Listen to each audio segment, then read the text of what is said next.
Good morning student. ಇತಿಹಾಸ ತರಗತಿಗೆ ತಮ್ಮೆಲ್ಲರಿಗೂ ಸ್ವಾಗತ. ನಿನ್ನೆ ಒಂದು ತರಗತಿಯಲ್ಲಿ ನಾವು ಗುಪ್ತ ಸಾಮ್ರಾಜ್ಯದ ಬಗ್ಗೆ ಮಾತನಾಡ್ತಾ ಇದ್ವಿ. ಗುಪ್ತ ಸಾಮ್ರಾಜ್ಯದಲ್ಲಿ ಸಮುದ್ರಗುಪ್ತ ಮತ್ತು ಅವನ ದಿಗ್ವಿಜಯಗಳ ಬಗ್ಗೆ ತಿಳ್ಕೊಂಡಿದ್ವಿ. ಇವತ್ತಿನ ಒಂದು ತರಗತಿಯಲ್ಲಿ ಸಮುದ್ರಗುಪ್ತನ ಸಾಂಸ್ಕೃತಿಕ ಸಾಧನೆಗಳು. ನಿನ್ನೆ ತರಗತಿಯಲ್ಲಿ ನಾವು ಅವನ ಒಂದು ದಿಗ್ವಿಜಯಗಳನ್ನು ತಿಳ್ಕೊಂಡಿದ್ವಿ. ಇವತ್ತಿನ ತರಗತಿಯಲ್ಲಿ ಅವನ ಸಾಂಸ್ಕೃತಿಕ ಸಾಧನೆಗಳೇನು ಅನ್ನೋದನ್ನು ನೋಡೋಣ. ಇಲ್ಲಿ ಸಮುದ್ರಗುಪ್ತ ಕೇವಲ ದಿಗ್ವಿಜಯಿ ಮಾತ್ರವಲ್ಲ, ಸಾಂಸ್ಕೃತಿಕ ಪರಂಪರೆಯ ನೇತಾರನೂ ಸಹ ಆಗಿದ್ದ. ಈತ ಸಾಂಸ್ಕೃತಿಕ ರಂಗದಲ್ಲಿ ಹಲವಾರು ಸಾಧನೆಗಳನ್ನು ಮಾಡಿರ್ತಕ್ಕಂಥದ್ದನ್ನು ನಾವು ನೋಡ್ಬೋದು. ಸಮುದ್ರಗುಪ್ತ ಕೇವಲ ಪರಾಕ್ರಮಿ, ಶ್ರೇಷ್ಠ, ದಕ್ಷ ಆಡಳಿತಗಾರನಾಗಿ ಬಹುಮುಖ ಪ್ರತಿಭಾ ಸಂಪನ್ನನೂ ಸಹ ಆಗಿದ್ದ.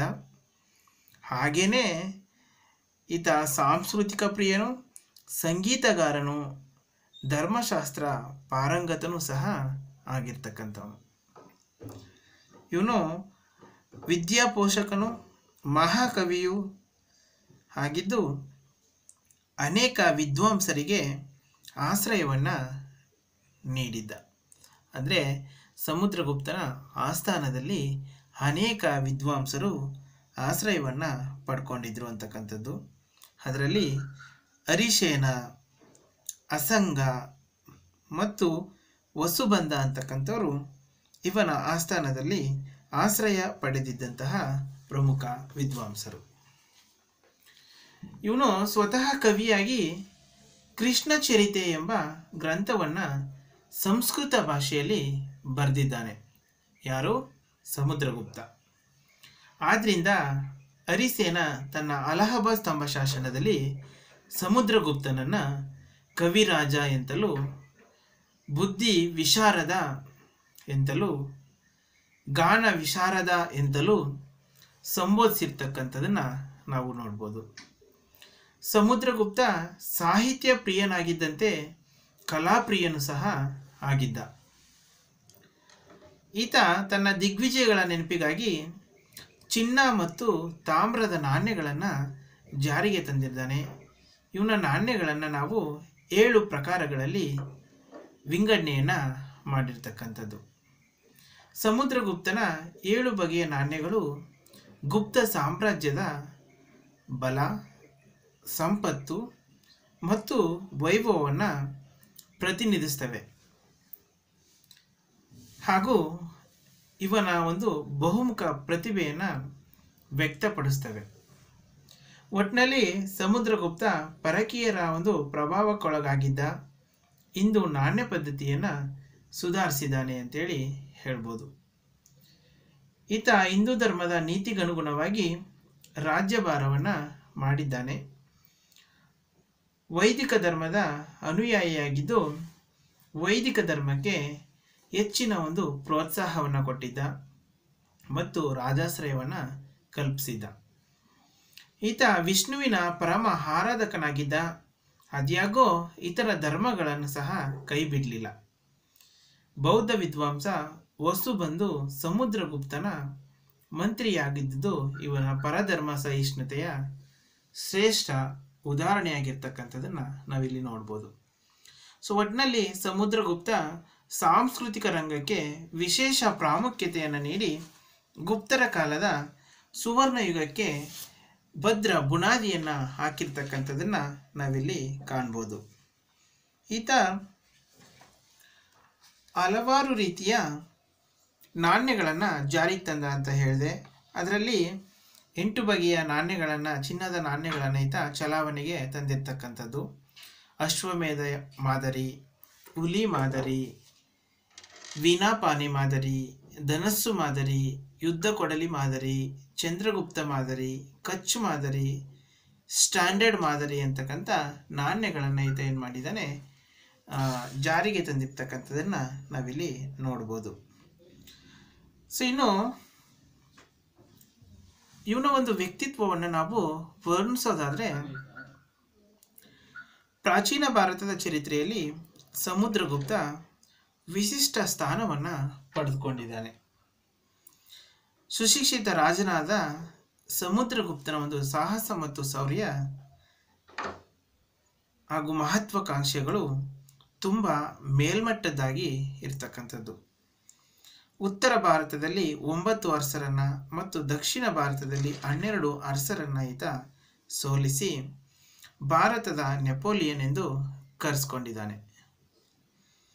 ಯುದ್ಧದಲ್ಲಿ ಸೋತ ರಾಜ್ಯಗಳ ಬಗ್ಗೆ ಈತ ತೋರಿದ ನೀತಿ ಇವನ ರಾಜಕೀಯ ದೂರದೃಷ್ಟಿಯನ್ನು ಮತ್ತು ವ್ಯವಹಾರದ ಕೌಶಲ್ಯತೆಯನ್ನು ನಮಗೆ ತೋರಿಸುತ್ತೆ.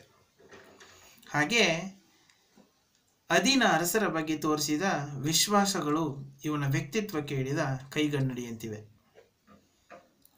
ಸಾಹಿತ್ಯ ಅಭಿಮಾನಿಯಾಗಿದ್ದಂತಹ ಸಮುದ್ರಗುಪ್ತ ಅನೇಕ ವಿದ್ವಾಂಸರಿಗೆ ಆಶ್ರಯವನ್ನು ನೀಡಿ ತನ್ನ ದಿಗ್ವಿಜಯಗಳ ಒಂದು ನೆನಪಿಗಾಗಿ 8 ಬಗೆಯ ಚಿನ್ನದ ನಾಣ್ಯಗಳನ್ನು ಬಿಡುಗಡೆ ಮಾಡಿರ್ತಕ್ಕಂಥದ್ದನ್ನು ನಾವು ನೋಡ್ಬೋದು. ಒಟ್ಟಿನಲ್ಲಿ ಪ್ರಾಚೀನ ಭಾರತದ ಇತಿಹಾಸದಲ್ಲಿ ತನ್ನ ಸಾಹಸಮಯ ಹಾಗೂ ಸಾಂಸ್ಕೃತಿಕ ಸಾಧನೆಗಳಿಂದ ವಿಶಿಷ್ಟ ಸ್ಥಾನವನ್ನು ಗಳಿಸಿರ್ತಕ್ಕಂಥ ಸಮುದ್ರಗುಪ್ತ ಕ್ರಿಸ್ತಶಕ 380ರಲ್ಲಿ ಮರಣವನ್ನು ಹೊಂದಿದ್ದಾನೆ. ಈತನ ನಂತರ ರಾಮಗುಪ್ತ, ನಂತರ 2ನೇ ಚಂದ್ರಗುಪ್ತ ಅಧಿಕಾರಕ್ಕೆ ಬಂದಿರತಕ್ಕಂಥದ್ದನ್ನು ನಾವಿಲ್ಲಿ ನೋಡ್ಬೋದು. ಸೊ ರಾಮಗುಪ್ತ ನಿಮಗೆ ಇಂಪಾರ್ಟೆಂಟ್ ಏನಿಲ್ಲ, ಎಕ್ಸಾಮಲ್ಲಿ ಅವನ ಬಗ್ಗೆ ಕೇಳಲ್ಲ. ನೆಕ್ಸ್ಟು ಸಮುದ್ರಗುಪ್ತನ ಬಗ್ಗೆ ಪ್ರಮುಖ ಪಾತ್ರ ವಹಿಸಿರ್ತಕ್ಕಂಥ ಗುಪ್ತ ಸಾಮ್ರಾಜ್ಯದ ಸಾಮ್ರಾಟ ಯಾರಪ್ಪ ಅಂದರೆ 2ನೇ ಚಂದ್ರಗುಪ್ತ ವಿಕ್ರಮಾದಿತ್ಯ. ಕ್ರಿಸ್ತಶಕ 380ರಿಂದ 414 ಈತನ ಕಾಲ. ಸಮುದ್ರಗುಪ್ತನ ಒಂದು ತರುವಾಯ ಗುಪ್ತ ಸಾಮ್ರಾಜ್ಯದ ಸಿಂಹಾಸನವನ್ನು ಏರಿದ ಪ್ರಮುಖ ದೊರೆಗಳಲ್ಲಿ 2ನೇ ಚಂದ್ರಗುಪ್ತ ವಿಕ್ರಮಾದಿತ್ಯ ಅತ್ಯಂತ ಪ್ರಬಲ ಅರಸನಾಗಿದ್ದಾನೆ ಅಂತಕ್ಕಂಥದ್ದು. ಈತ ವಿಶಾಖದತ್ತನ ದೇವಿ ಚಂದ್ರಗುಪ್ತಂ ಎಂಬ ನಾಟಕದ ಒಂದು ಪ್ರಕಾರ 2ನೇ ಚಂದ್ರಗುಪ್ತ ತನ್ನ ಸಹೋದರ ರಾಮಗುಪ್ತನ ವಿರುದ್ಧ ಹೋರಾಟವನ್ನು ಮಾಡಿ ಪಟ್ಟಕ್ಕೆ ಬಂದನು ಅಂತೇಳಿ ತಿಳಿದು ಬರುತ್ತೆ. ರಾಣಿ ದತ್ತಾದೇವಿ ಮತ್ತು ಸಮುದ್ರಗುಪ್ತ ಈತನ ಮಾತಾಪಿತೃಗಳಾಗಿದ್ದರು. ಗುಪ್ತ ಸಾಮ್ರಾಜ್ಯಕ್ಕೆ ಸಮುದ್ರಗುಪ್ತನು ಭದ್ರವಾದ ಅಡಿಪಾಯವನ್ನು ಹಾಕಿದರೆ 2ನೇ ಚಂದ್ರಗುಪ್ತನು ಇದರ ಮೇಲೆ ಭವ್ಯವಾದ ಭದ್ರವಾದ ಕಟ್ಟಡವನ್ನು ಕಟ್ಟಿದ್ದಾನೆ. ಇಮ್ಮಡಿ ಚಂದ್ರಗುಪ್ತ ಪರಾಕ್ರಮಶಾಲಿಯು, ರಾಜನೀತಿ ನಿಪುಣನು, ಸಾಹಿತ್ಯ ಮತ್ತು ಕಲೆಯ ಪೋಷಕನೂ ಸಹ ಆಗಿದ್ದ. ಈತನ ಕಾಲದಲ್ಲಿ ಗುಪ್ತ ಸಾಮ್ರಾಜ್ಯವು ಸುವರ್ಣಯುಗವನ್ನು ಕಂಡಿತು ಎಂದರೆ ತಪ್ಪಾಗಲಾರದು. ಆದ್ದರಿಂದಲೇ 2ನೇ ಚಂದ್ರಗುಪ್ತನನ್ನು ಸುವರ್ಣಯುಗದ ಪ್ರವರ್ತಕ ಎಂದು ಕರೆಯಲಾಗಿರ್ತಕ್ಕಂಥದ್ದು. ಇನ್ನು ಇವನು ಅಧಿಕಾರಕ್ಕೆ ಬಂದಂಥ ಸಂದರ್ಭದಲ್ಲಿ ಅನೇಕ ಸಮಸ್ಯೆಗಳನ್ನು ಎದುರಿಸಬೇಕಾಗುತ್ತೆ. ಗುಪ್ತರ ಒಂದು ಕಾಲದ ಸಾರ್ವಭೌಮತ್ವವನ್ನು ಒಪ್ಪಿಕೊಂಡಿದ್ದಂತಹ ಸಾಮಂತ ದೊರೆಗಳು, ಅಂದರೆ ಸಮುದ್ರಗುಪ್ತನ ಆಳ್ವಿಕೆಯ ಸಂದರ್ಭದಲ್ಲಿ ಸಾಮಂತವನ್ನು ಅಥವಾ ಸಾರ್ವಭೌಮತ್ವವನ್ನು ಒಪ್ಕೊಂಡಿದ್ದಂತಹ ದೊರೆಗಳು ಸ್ವತಂತ್ರ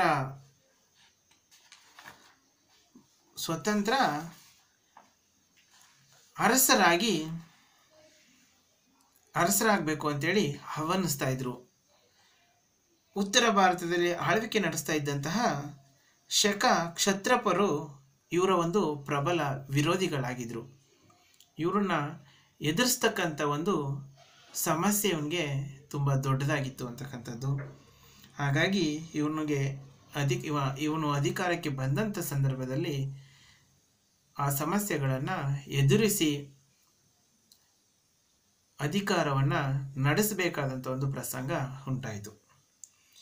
ಈತ ಏನು ಮಾಡ್ತಾನೆ, ವೈವಾಹಿಕ ಸಂಬಂಧಕ್ಕೆ ಹೆಚ್ಚಿನ ಒಂದು ಪ್ರಾಶಸ್ತ್ಯವನ್ನು ಕಲ್ಪಿಸಿರ್ತಕ್ಕಂಥದ್ದು. ನಾಗಮನೆತನದ ರಾಜಕುಮಾರಿ ಕುಬೇರ ನಾಗಳನ್ನು ವಿವಾಹವಾಗಿ ಈತನ ಸಾಮ್ರಾಜ್ಯವನ್ನು ಗಂಗಾ ನದಿಯಿಂದ ಮಧ್ಯ ಭಾರತದವರೆಗೆ ಹರಡಿಸ್ಕೊಂಡಿರ್ತಕ್ಕಂಥದ್ದನ್ನು ನಾವು ಕಾಣ್ಬೋದು. ಹಾಗೆ ತನ್ನ ಮಗಳಾದ ಪ್ರಭಾವತಿ ಗುಪ್ತಳನ್ನು ವಾಕಟಾಕದ ರಜ ಎರಡನೇ ರುದ್ರಸೇನನಿಗೆ ಕೊಟ್ಟು ಮದುವೆಯನ್ನು ಮಾಡಿ, ರುದ್ರಸೇನನು ಮರಣವನ್ನು ಹೊಂದಿದ ಮೇಲೆ ವಾಕಾಟಕರ ಒಂದು ಆಡಳಿತವನ್ನು ಗುಪ್ತರು ಅನುಭವಿಸಿರ್ತಕ್ಕಂಥದ್ದನ್ನು ನಾವು ನೋಡ್ಬೋದು. ಹಾಗೆ ಬನವಾಸಿಯ ಕದಂಬರು ಮತ್ತು ತಲಕಾಡಿನ ಗಂಗರೊಂದಿಗೆ ವೈವಾಹಿಕ ಸಂಬಂಧವನ್ನು ಎರಡನೇ ಚಂದ್ರಗುಪ್ತ ಇರಿಸ್ಕೊಂಡಿದ್ದ ಅಂತಕ್ಕಂಥದ್ದು. ಹಾಗೆ ಮಾಳ್ವಾದ ದೊರೆ ಹಾಗೂ ಕುಂತಲದ ಕದಂಬ ಅರಸ ಕಾಕುತ್ಸವರ್ಮನ ಮಗಳನ್ನು ಗುಪ್ತ ಸಂತತಿಯ ರಾಜನಾದ ಕುಮಾರನಿಗೆ ವಿವಾಹ ಮಾಡಿಕೊಳ್ಳುವುದರ ಜೊತೆಗೆ ಸ್ನೇಹ ಸಂಬಂಧವನ್ನು ಏರ್ಪಡಿಸ್ಕೊಂಡಿದ್ದ ಅಂತಕ್ಕಂಥದ್ದು ನಮಗೆ ಹಲವಾರು ಶಾಸನದಿಂದ ತಿಳಿದು ಬಂದಿರತಕ್ಕಂಥದ್ದು. ಹಾಗಾಗಿ ಎರಡನೇ ಚಂದ್ರಗುಪ್ತನ ಸೈನ್ಯ ಬಲವು ಸಹ ಹೆಚ್ಚಾಯಿತು, ಸಾಮ್ರಾಜ್ಯವು ಸಹ ವಿಸ್ತಾರವಾದಂತಾಯಿತು. ಶಕರು ಮತ್ತು ಕುಶಾನರನ್ನು ಎರಡನೇ ಚಂದ್ರಗುಪ್ತ ಎದುರಿಸಲು ಅನುಕೂಲವಾಯಿತು ಅಂತಕ್ಕಂಥದ್ದು. ಈತನ ಒಂದು ವೈವಾಹಿಕ ಸಂಬಂಧಗಳ ಪರಿಣಾಮವಾಗಿ ಇವನ ಮೇಲೆ ಅಂದರೆ ಗುಪ್ತ ಸಾಮ್ರಾಜ್ಯದ ಮೇಲೆ ಹಗೆ ಮಾಡ್ತಾ ಇದ್ದಂತಹ ಸಾಮ್ರಾಜ್ಯದವ್ರನ್ನ ಎದುರಿಸೋಕ್ಕೆ ಇದೊಂದು ಅನುಕೂಲ ಆಯಿತು ಅಂತಕ್ಕಂಥದ್ದು. ಇನ್ನು ಈತನ ದಿಗ್ವಿಜಯಗಳನ್ನು ನಾವು ನೋಡೋದಾದರೆ, ಗುಜರಾತ್ ಮತ್ತು ಸೌರಾಷ್ಟ್ರದ ಮೇಲೆ ದಂಡಯಾತ್ರೆ ಅಂತಕ್ಕಂಥದ್ದು ಮೊದಲನೇದು ದಿಗ್ವಿಜಯ. ಗುಜರಾತ್ ಮತ್ತು ಸೌರಾಷ್ಟ್ರದ ಮೇಲೆ ದಂಡಯಾತ್ರೆ ಅಥವಾ ಶಕರ ಮೇಲೆ ದಂಡಯಾತ್ರೆ. ಎರಡನೇ ಚಂದ್ರಗುಪ್ತನು ತನ್ನ ವಿರೋಧಿಯಾಗಿದ್ದ ಗುಜರಾತ್ ಮತ್ತು ಕಾತೆವಾಡದ ಪರ್ಯಾಯ ದ್ವೀಪದ ಶಕ ಅರಸನ ಮೇಲೆ ದಂಡಯಾತ್ರೆಯನ್ನು ಕೈಗೊಳ್ತಾನೆ. ಶಕರ ಅರಸ ಮೂರನೇ ರುದ್ರಸಿಂಹನನ್ನು ಯುದ್ಧದಲ್ಲಿ ಸೋಲಿಸಿ ಕೊಂದಾಕ್ತಾನೆ. ಕೊಂದು ಶಕಾರಿ ಎಂಬ ಬಿರುದನ್ನು ಈತ ಧರಿಸ್ಕೊಂಡ ಅಂತಕ್ಕಂಥದ್ದು. ಈ ವಿಜಯದ ಸಂಕೇತವಾಗಿ ಎರಡನೇ ಚಂದ್ರಗುಪ್ತ ವಿಕ್ರಮಾದಿತ್ಯ ಅಂತಕ್ಕಂಥ ಬಿರುದನ್ನು ಸಹ ಧರಿಸಿರ್ತಕ್ಕಂಥದ್ದು ಮತ್ತು ಅಶ್ವಮೇಧ ಯಾಗವನ್ನು ಸಹ ಮಾಡಿರ್ತಕ್ಕಂಥದ್ದು. ಈ ಒಂದು ಯುದ್ಧದ ಬಗ್ಗೆ ಮೆಹರೌಲಿ ಕಬ್ಬಿನ ಸ್ತಂಭ ಶಾಸನ ನಮಗೆ ಉಪಯುಕ್ತವಾದಂಥ ಒಂದು ಮಾಹಿತಿಯನ್ನು ನೀಡಿರ್ತಕ್ಕಂಥದ್ದನ್ನು ನಾವು ಕಾಣ್ಬೋದು. ಈ ಒಂದು ಗುಜರಾತ್ ಮತ್ತು ಸೌರಾಷ್ಟ್ರದ ಮೇಲೆ ದಂಡಯಾತ್ರೆಯನ್ನು ಕೈಗೊಂಡಂಥ ಸಂದರ್ಭದಲ್ಲಿ ಹಲವಾರು ಪರಿಣಾಮಗಳು ಉಂಟಾಗಿರ್ತಕ್ಕಂಥದ್ದು. ಗುಜರಾತಲ್ಲಿ ಸುಮಾರು 3 ಶತಮಾನಗಳಿಂದ ಹೆಚ್ಚು ಕಾಲ ಆಳ್ವಿಕೆ ನಡೆಸಿದಂತಹ ಪರಕೀಯರಾದ ಶಕರ ಆಳ್ವಿಕೆ ಅಂತ್ಯ ಕಾಣುತ್ತೆ ಅಂತಕ್ಕಂಥದ್ದು. ಹಾಗೂ ಮಾಳ್ವಾ, ಗುಜರಾತ್ ಮತ್ತು ಸೌರಾಷ್ಟ್ರಗಳು ಗುಪ್ತ ಸಾಮ್ರಾಜ್ಯಕ್ಕೆ ಸೇರ್ಪಡೆಯಾಗಿರ್ತಕ್ಕಂಥದ್ದನ್ನು ನಾವು ಕಾಣ್ಬೋದು. ಹಾಗೆ ಗುಪ್ತ ಸಾಮ್ರಾಜ್ಯ ಮತ್ತು ರೋಮನ್ ಸಾಮ್ರಾಜ್ಯಗಳ ನಡುವೆ ನೇರವಾದ ಸಾಗರೋತ್ತರ ವ್ಯಾಪಾರ ಸಂಪರ್ಕ ಏರ್ಪಟ್ಟಿತ್ತು. ಹಾಗೆ ಉಜ್ಜಯಿನಿ ಮಹಾ ವಾಣಿಜ್ಯ ಕೇಂದ್ರವಾಗಿ ಅದರ ಮಹತ್ವ ಮತ್ತಷ್ಟು ಹೆಚ್ಚಿತು. ಹೀಗಾಗಿ ಎರಡನೇ ಚಂದ್ರಗುಪ್ತ ವಿಕ್ರಮಾದಿತ್ಯ ಉಜ್ಜಯಿನಿ ನಗರವನ್ನು ತನ್ನ ಸಾಮ್ರಾಜ್ಯದ ಮತ್ತೊಂದು ರಾಜಧಾನಿಯನ್ನಾಗಿ ಮಾಡಿಕೊಂಡಿರ್ತಕ್ಕಂಥದ್ದನ್ನು ನಾವು ನೋಡ್ಬೋದು. ಮೊದಲನೇ ಒಂದು ರಾಜಧಾನಿ ಪಾಟಲಿಪುತ್ರ, ಮತ್ತು ಎರಡನೇ ರಾಜಧಾನಿಯಾಗಿ ಉಜ್ಜಯಿನಿ ನಗರವನ್ನು ಈತ ಮಾಡಿಕೊಂಡಿದ್ದ ಅಂತಕ್ಕಂಥದ್ದು. ಇನ್ನು ಎರಡನೇ ಒಂದು ದಿಗ್ವಿಜಯವನ್ನು ನಾವು ನೋಡೋದಾದರೆ ಬಂಗಾಳದ ವಂಗ ರಾಜ್ಯದ ಮೇಲೆ ದಂಡಯಾತ್ರೆ ಅಂತಕ್ಕಂಥದ್ದು.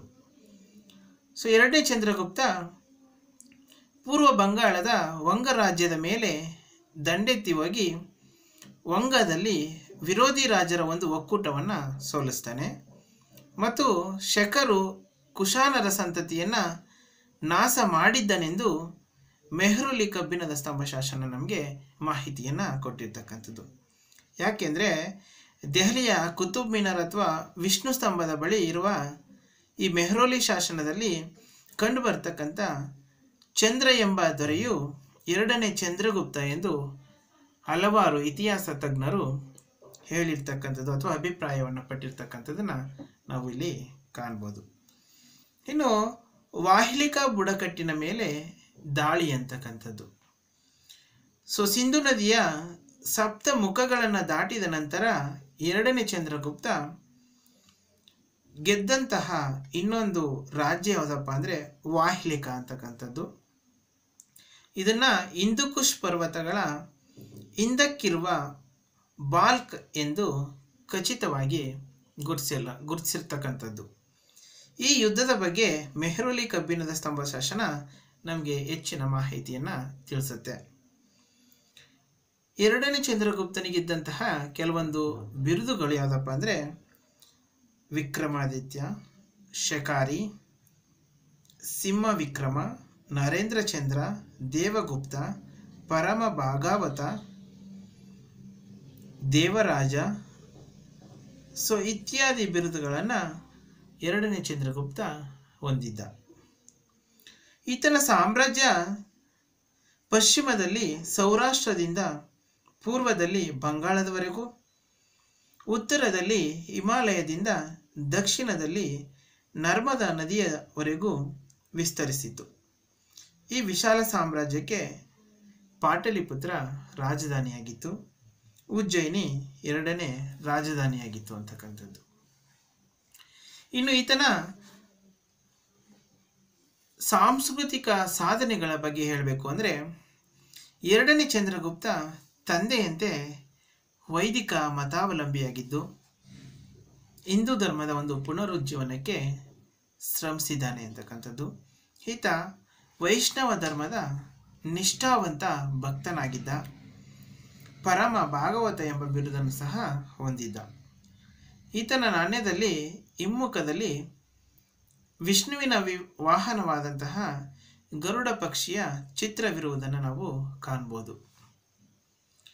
ಹಾಗೆ ನವಮಣಿಗಳು ಅಥವಾ 9 ಜನ ವಿದ್ವಾಂಸರಿಗೆ ಈತನ ಆಸ್ಥಾನದಲ್ಲಿ ಆಶ್ರಯವನ್ನು ಕಲ್ಪಿಸಿದ. ಸಾಹಿತ್ಯ ಅಭಿಮಾನಿಯಾಗಿದ್ದು ಈತ ವಿದ್ವಾಂಸರು ವಿಜ್ಞಾನಿಗಳಿಗೆ ಹೆಚ್ಚಿನ ಒಂದು ಆಶ್ರಯವನ್ನು ಕೊಡೋದರಲ್ಲಿ ಯಶಸ್ವಿಯಾಗಿದ್ದ ಅಂತಕ್ಕಂಥದ್ದು. ಈತನ ಆಸ್ಥಾನದಲ್ಲಿದ್ದಂತಹ ಆ ನವಮಣಿಗಳು ಯಾರಪ್ಪ ಅಂದರೆ ಕಾಳಿದಾಸ, ವರಹಮಿಹಿರ, ಅಮರಸಿಂಹ, ಧನ್ವಂತರಿ, ವರರುಚಿ, ಶಂಕು, ಕ್ಷಪನಿಕ, ವೇತಾಳ ಭಟ್ಟ ಮತ್ತು ಘಟಕರ್ಪರ ಅಂತಕ್ಕಂಥವ್ರು. ಒಟ್ಟಿನಲ್ಲಿ ಈ 9 ವಿದ್ವಾಂಸರಿಂದ ಎರಡನೇ ಚಂದ್ರಗುಪ್ತ ಗುಪ್ತ ಸಾಹಿತ್ಯ ಕ್ಷೇತ್ರದಲ್ಲಿ ಸುವರ್ಣ ಯುಗವನ್ನು ಸಾಧಿಸಿದಂತಹ ಒಂದು ಕೀರ್ತಿ ಈತನಿಗೆ ಸಲ್ಲುತ್ತೆ ಅಂತಕ್ಕಂಥದ್ದು. ಅಂದರೆ ಇವನ ಕಾಲದಲ್ಲಿ ಒಂದು ಸುವರ್ಣ ಯುಗ ಅಂತಕ್ಕಂಥದ್ದು ಪ್ರಾರಂಭ ಆಗಿರ್ತಕ್ಕಂಥದ್ದನ್ನು ನಾವು ಕಾಣ್ಬೋದು. ಇನ್ನು ಈತನ ನಾಣ್ಯಗಳ ಬಗ್ಗೆ ಹೇಳಬೇಕು ಅಂದರೆ ಕಲಾಪ್ರಿಯನಾಗಿದ್ದಂತಹ ಎರಡನೇ ಚಂದ್ರಗುಪ್ತ ವಿಕ್ರಮಾದಿತ್ಯ ಅನೇಕ ಚಿನ್ನ, ಬೆಳ್ಳಿ ಹಾಗೂ ತಾಮ್ರದ ನಾಣ್ಯಗಳನ್ನು ಜಾರಿಗೆ ತಂದಿರತಕ್ಕಂಥದ್ದು. ಚಂದ್ರಗುಪ್ತನ ಚಿನ್ನದ ನಾಣ್ಯಗಳು ಭವ್ಯತೆಯಲ್ಲಿ, ಹೊಳಪಿನಲ್ಲಿ ತಂದೆ ಸಮುದ್ರಗುಪ್ತನ ನಾಣ್ಯಗಳೊಡನೆ ಸ್ಪರ್ಧಿಸುವಂತಿರ್ತಕ್ಕಂಥದ್ದು.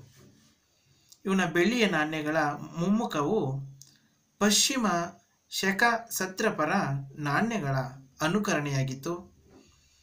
ಚಂದ್ರಗುಪ್ತ ವಿಕ್ರಮಾದಿತ್ಯನ ತಾಮ್ರದ ನಾಣ್ಯಗಳು ಕೂಡ ಮುಮ್ಮುಖದಲ್ಲಿ ರಾಜ, ಹಿಮ್ಮುಖದಲ್ಲಿ ಗರುಡ ಚಿತ್ರಗಳನ್ನು ಹೊಂದಿರತಕ್ಕಂಥದ್ದು. ಕೆಲವು ನಾಣ್ಯಗಳ ಮೇಲೆ ಧನುರ್ಧಾರಿ ರಾಜ ಹುಲಿಗೆ ಬದಲು ಸಿಂಹವನ್ನು ಕೊಲ್ಲುತ್ತಿರುವ ಒಂದು ದೃಶ್ಯವನ್ನು ಚಿತ್ರಿಸಲಾಗಿರ್ತಕ್ಕಂಥದ್ದು. ಹಾಗೂ ಈತನ ನಾಣ್ಯಗಳ ಕಲಾತ್ಮಕ ದೃಷ್ಟಿಯಿಂದ ಮೇಲುಗೈ ಸಾಧಿಸಿರ್ತಕ್ಕಂಥದ್ದು. ಈತನ ಕಾಲದಲ್ಲಿ ಚೀನಾದ ಪಾಹಿಯಾನ್ ಭೇಟಿಯನ್ನು ಕೊಟ್ಟಿರ್ತಕ್ಕಂಥದ್ದನ್ನು ನಾವು ಕಾಣ್ಬೋದು. ಒಟ್ಟಿನಲ್ಲಿ 2ನೇ ಚಂದ್ರಗುಪ್ತ ವಿಕ್ರಮಾದಿತ್ಯ ಒಬ್ಬ ದಿಗ್ವಿಜಯಿಯಾಗಿ, ಉತ್ತಮ ಆಡಳಿತಗಾರನಾಗಿ, ಸಾಹಿತ್ಯ ಮತ್ತು ಕಲೆಗಳ ಪೋಷಕನಾಗಿ ಮತ್ತು ಹಿಂದೂ ಧರ್ಮದ ಪುನರುಜ್ಜೀವನದ ನೇತಾರನಾಗಿ ಹಾಗೂ ಸುವರ್ಣಯುಗದ ಪ್ರವರ್ತಕನಾಗಿ ಇತಿಹಾಸ ಪುಟಗಳಲ್ಲಿ ಕೀರ್ತಿವಂತನಾಗಿದ್ದಾನೆ ಎಂದರೆ ತಪ್ಪಾಗಲಾರದು. ಈತನ ನಂತರ ಕುಮಾರಗುಪ್ತ, ತದನಂತರ ಸ್ಕಂದಗುಪ್ತ ಅಧಿಕಾರಕ್ಕೆ ಬರ್ತಾರೆ. ಇವನ ನಂತರ ಬಂದ ಎಲ್ಲ ಅರಸರು ಸಹ ಅಸಮರ್ಥರಾಗಿದ್ದರು ಅಂತೇಳಿ ನಾವು ಹೇಳ್ಬೋದು. ಇನ್ನು ಈತನ ಆಸ್ಥಾನಕ್ಕೆ ಭೇಟಿಯನ್ನು ನೀಡಿರ್ತಕ್ಕಂಥ ಪಾಹಿಯಾನ್ ಬಗ್ಗೆ ನಾವು ಹೇಳಬೇಕು ಅಂದರೆ, 2ನೇ ಚಂದ್ರಗುಪ್ತ ವಿಕ್ರಮಾದಿತ್ಯನ ಒಂದು ಕಾಲದಲ್ಲಿ ಪ್ರಸಿದ್ಧ ಚೀನಿಯಾಂತ್ರಿಕನಾದಂತಹ ಪಾಹಿಯಾನ್ ಭಾರತವನ್ನು ಸಂದರ್ಶಿಸಿದ್ದಾನೆ. ಬುದ್ಧನ ಜನ್ಮಭೂಮಿಯಾದ ಭಾರತವನ್ನು ಶ್ರದ್ಧಾಪೂರ್ವಕವಾಗಿ ಸಂದರ್ಶಿಸುವುದು ಈ ಒಂದು ಪ್ರವಾಸದ ಮುಖ್ಯ ಉದ್ದೇಶವಾಗಿತ್ತು.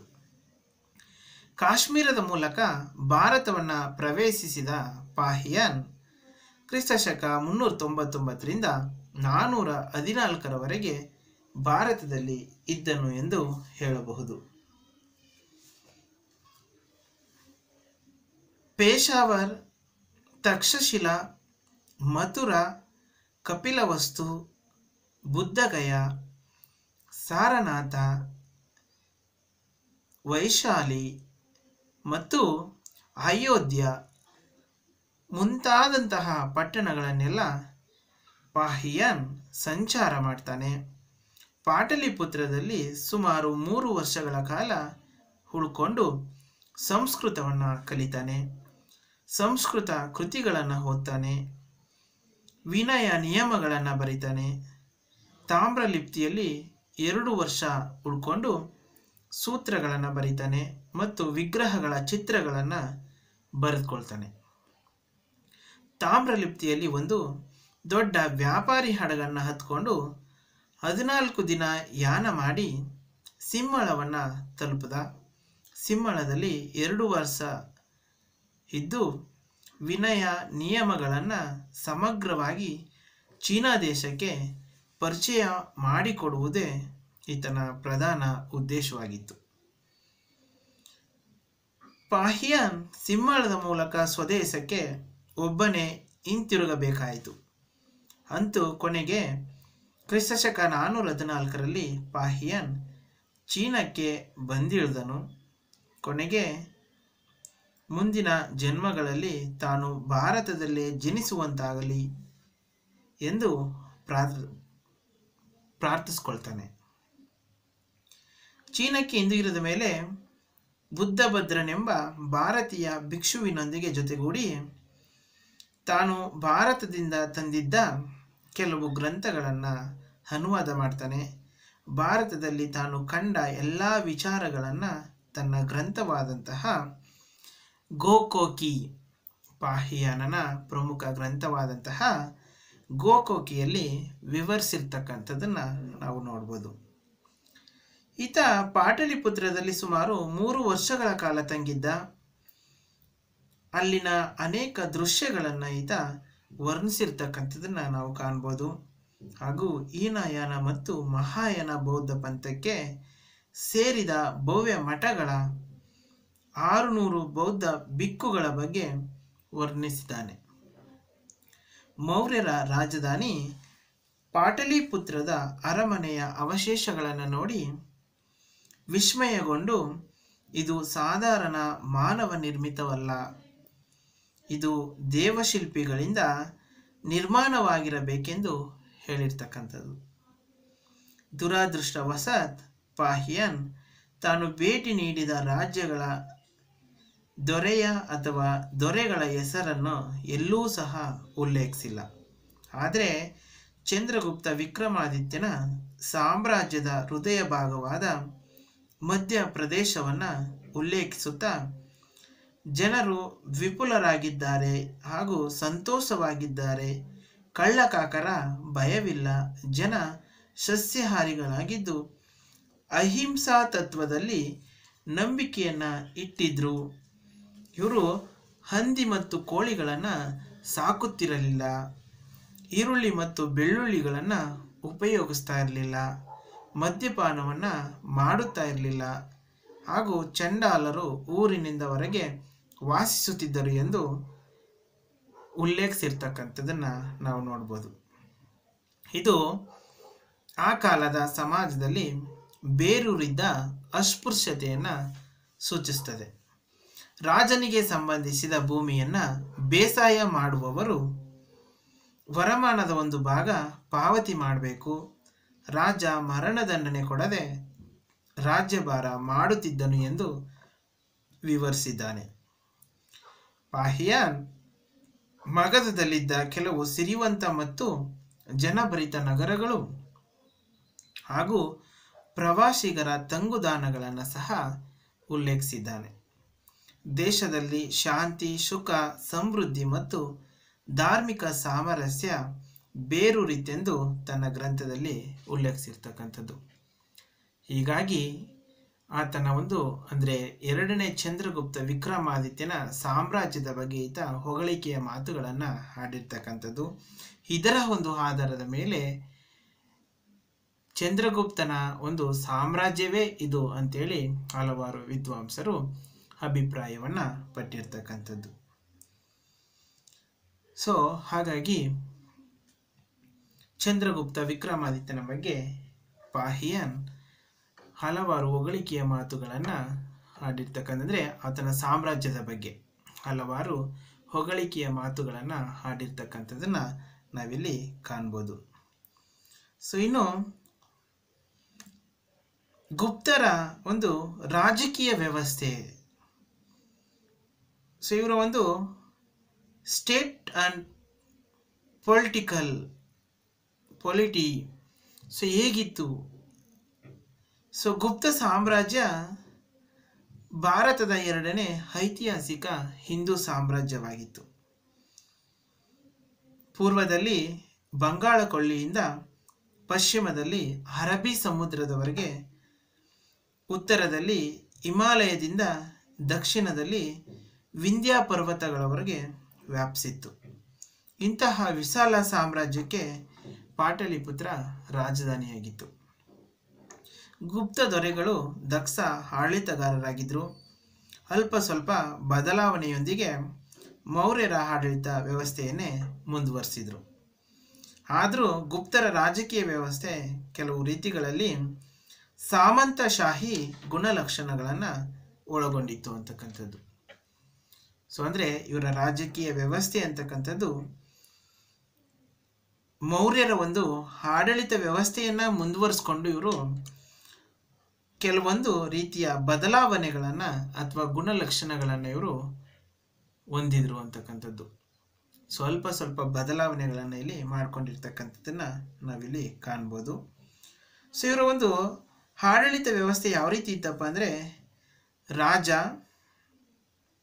ರಾಜತ್ವ, ಮಂತ್ರಿ ಪರಿಷತ್, ಸೇನಾಡಳಿತ, ಕಂದಾಯ ಆಡಳಿತ, ಪ್ರಾಂತ್ಯ ಆಡಳಿತ ಎಂಬುದಾಗಿ ಈ ಗುಪ್ತ ಸಾಮ್ರಾಜ್ಯದ ಒಂದು ಆಡಳಿತ ಪದ್ಧತಿಯನ್ನು ವಿಂಗಡಣೆಯನ್ನು ಮಾಡ್ಕೊಂಡಿದ್ರು ಅಂತಕ್ಕಂಥದ್ದು.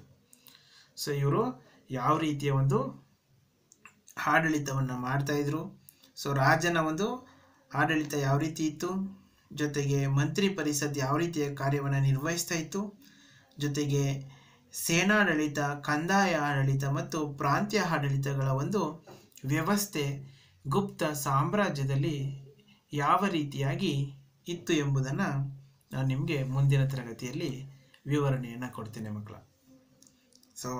ಇಷ್ಟಿರಲಿ. ನಾಳೆ ಒಂದು ತರಗತಿಯಲ್ಲಿ ಗುಪ್ತರ ಒಂದು ರಾಜಕೀಯ ವ್ಯವಸ್ಥೆ ಮತ್ತು ಇವರ ಒಂದು ಸಾಮಾಜಿಕ ಆರ್ಥಿಕ ಬದಲಾವಣೆಗಳು ಯಾವ ರೀತಿ ಆಯಿತು ಅನ್ನೋದನ್ನು, ಮತ್ತು ಇವರ ಕಾಲದಲ್ಲಿದ್ದಂತಹ ಒಂದು ಪರಿಸ್ಥಿತಿಗಳು ಅಂದರೆ ಆರ್ಥಿಕ ಪರಿಸ್ಥಿತಿ ಮತ್ತು ಧಾರ್ಮಿಕ ಪರಿಸ್ಥಿತಿಗಳು, ಉಳಿಗಮಾನ್ಯ ಪದ್ಧತಿ ವ್ಯವಸ್ಥೆ ಯಾವ ರೀತಿ ಇತ್ತು ಅನ್ನೋದನ್ನು ನಾಳಿನ ಒಂದು ತರಗತಿಯಲ್ಲಿ ನಿಮಗೆ ಅದರ ಬಗ್ಗೆ ವಿವರಣೆಯನ್ನು ಕೊಡ್ತೇನೆ.